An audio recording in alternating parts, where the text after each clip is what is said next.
આપ સર્વોને હેતપૂર્વક જય શ્રી સ્વામિનારાયણ। આજની સત્સંગ કથા વાર્તા નિજ મંદિર સાવરકુંડલા સત્સંગ ચિંતામણી। આજે આપણે સત્સંગ ચિંતામણી અંતર્ગત બાળાજોગી શ્રી નીલકંઠ બ્રહ્મચારીની ગરવા ગિરનાર માંગ પધરામણી વિશે કથા વાર્તા સાંભળશું। માન અપમાનથી પર એવા નીલકંઠ બ્રહ્મચારી જૂનાગઢ સદાવ્રતમાં જમવા ગયા। ત્યારે ચાલો ચાલો આજે તો બ્રહ્મ ભોજનમાં મજા પડી જશે, ઘણા દિવસે સારા પકવાન ભાળશું। હા ભાઈ હા, ચાલો જગ્યા રોકીને બેસી જઈએ, વળી કોઈ બીજો આવી ટપકશે તો ભૂખના ભડાકા સહન નહીં થાય। કેવળ ઉદર પોષણ માટે જ ભેખ લીધેલ એવા બે ત્રણ વૈરાગીઓ વાતો કરતાં કરતાં ચાલ્યા જાય છે। નીલકંઠ વર્ણી ગિરનાર પર્વત ઉતરીને જૂનાગઢ શહેરમાં જતાં રસ્તામાં આવેલ ધર્મદાસ નામના મહાત્માની ગોધાવાવની જગ્યાએ પધાર્યા છે।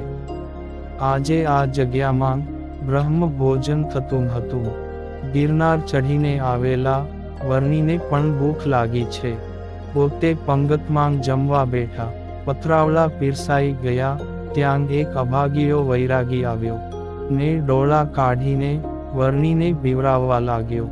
એલા એ કોને પૂછીને આંઘી બેઠો છો? વૈરાગીએ પોતાનો રોફ દેખાડ્યો। કાની ખબર પડે છે કે નહીં? આ તો બ્રહ્મ ભોજન છે, કાની ભિખારા ને લોટ મંગાનો ભંડારો નથી। ઊભો થાવ ઊભો, કઈ નાત ને કઈ જાત? ત્યારે વર્ણીએ તેને જવાબ આપ્યો, ભાઈ અમે પણ બ્રાહ્મણ જ છીએ, ભૂખ્યા છીએ તેથી જમવા બેઠા। હા હા, પણ કોઈએ નોતરું દીધું હતું। વૈરાગીએ બીજું તીર ફેંક્યું કે પછી ખાવાનું ભાળીને ભટકાઈ પડ્યો। ત્યારે નીલકંઠ બ્રહ્મચારી બોલ્યા, અમે તો ગિરનારની યાત્રા કરીને આવીએ છીએ।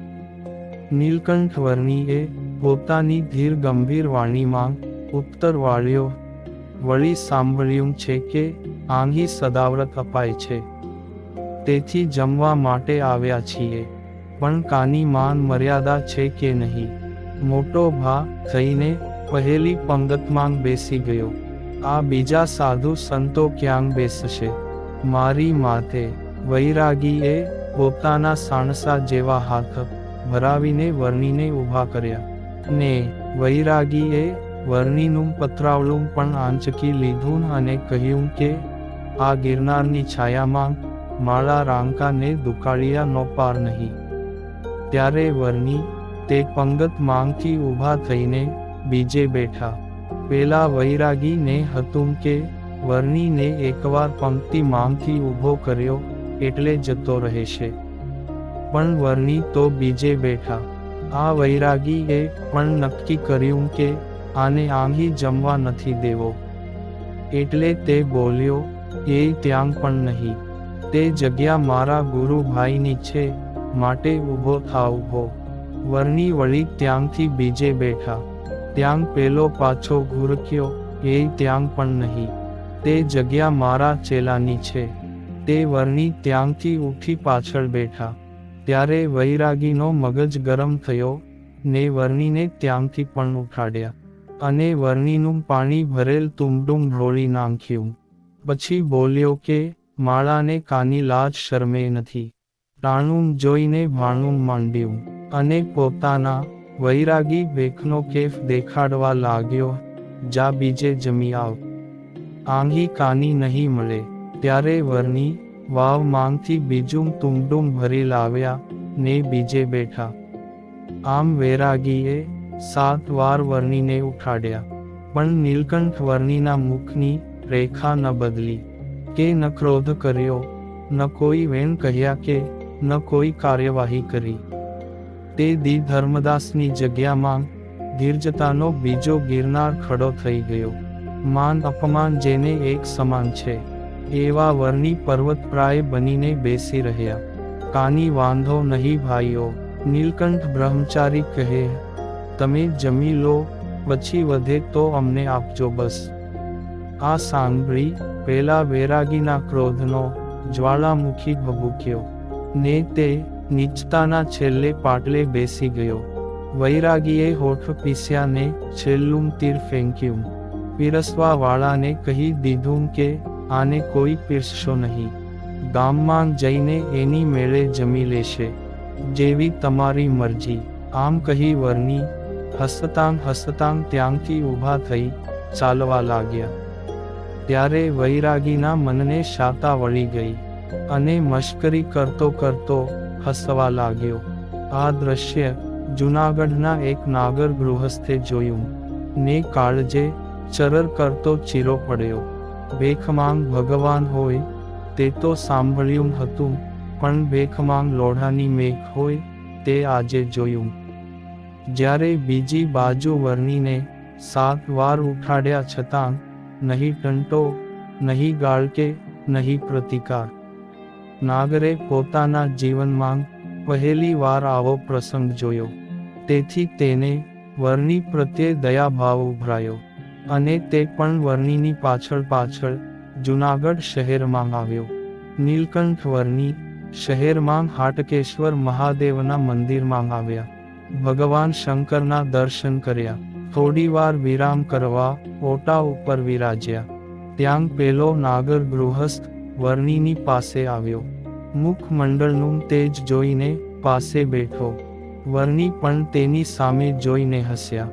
પછી નાગરે વર્ણીને કોઈ વિદ્વાન જાણી એક સાથે 10 પ્રશ્નો પૂછ્યા.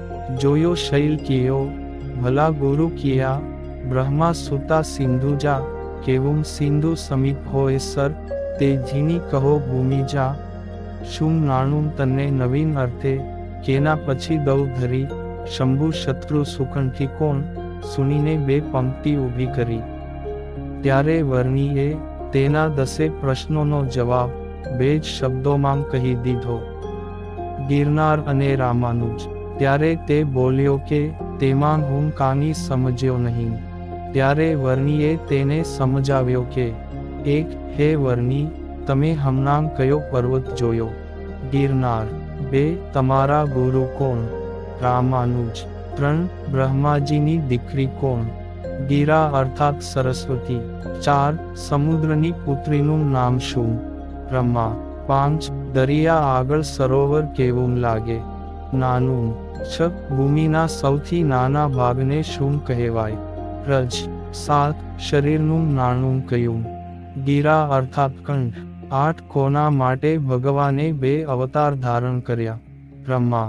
સમુદ્ર મંથન વખતે કૂર્માવતાર અને મોહિની અવતાર. 9. શંભુનો શત્રુ કોણ? માર અર્થાત કામદેવ. 10. સુકંઠી એટલે રાગી અર્થાત સારા સ્વરવાળો.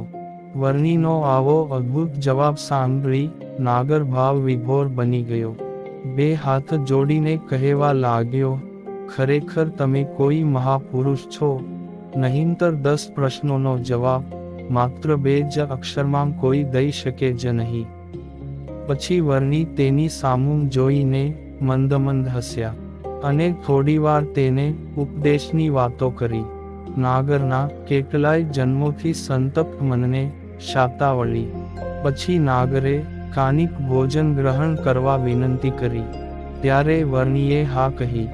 નાગર તરત જ પોતાના ઘરે જઈ શિરોપુરી બનાવી લઈ આવ્યા. વર્ણી તે નાગરનો પ્રેમ અને મુમુક્ષુતા જોઈને થોડું જમ્યા. સવારના ભૂખ્યા વર્ણીને થોડું જમતાંગ જોઈને નાગરને વર્ણી પ્રત્યે ભક્તિભાવ વધ્યો.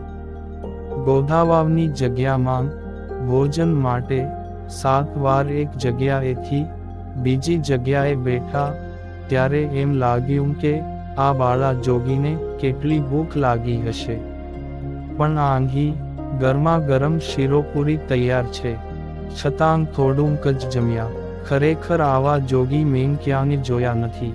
ત્યાં સાંજ પડવા આવી, તેથી નાગરે વર્ણીને પોતાના ઘરે પધારવા વિનંતી કરી. પણ વર્ણીએ મંદિરમાં જ રોકાવાની ઈચ્છા દર્શાવી. નાગર વર્ણીની રજા લઈને ઘરે ગયો, પરંતુ તેને સૂતાંગ પણ વર્ણીના જ વિચારો આવતા હતા.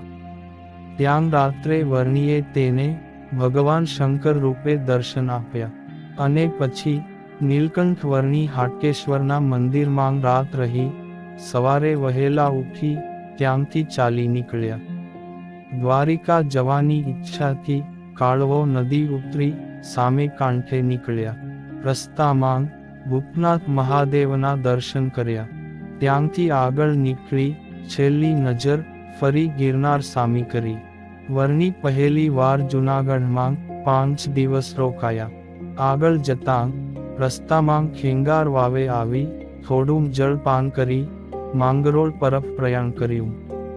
આમ આપણે શ્રી નીલકંઠ બ્રહ્મચારીની જૂનાગઢમાં પધરામણી વિશે પ્રસંગ કથા સાંભળી અને આ સાથે અત્યારની કથાને વિરામ. હવે પછીની કથા વાર્તા આપને આગળના ભાગમાં સાંભળશું. અત્યારે આપ સર્વોને ભાવથી જય શ્રી સ્વામિનારાયણ.